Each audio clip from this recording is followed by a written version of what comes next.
గోంగూర chicken ఒక్కసారి ఈ విధంగా చేయండి, సూపర్గా ఉంటుంది. 1/2 kg చికెన్లోకి ధనియాల పొడి, చికెన్ మసాలా, ఉప్పు, కారం, పసుపు, అల్లం వెల్లుల్లి పేస్ట్, కట్ చేసుకున్న కొత్తిమీర, ఒక చెక్క నిమ్మరసం అనేది మీ టేస్ట్కి తగినట్టుగా వీటన్నిటిని కూడా చికెన్కి మంచిగా పట్టించాలండి.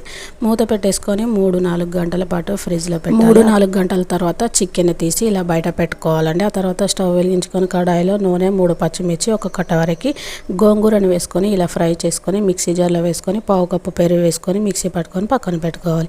అదే కడాయిలో తగినంత నూనె వేసుకొని హోల్ గరం మసాలా, కట్ చేసి పెట్టుకున్న ఉల్లిపాయలు వేసి మంచి రంగు వచ్చేంత వరకు ఫ్రై చేసుకున్న తర్వాత చికెన్ని అందులో వేసుకొని ఆయిల్ పైకి తేలేంత వరకు చికెన్ని ఇలా మూత పెట్టేసుకుంటూ మధ్య మధ్యలో ఇలా కలుపుకోవాలండి.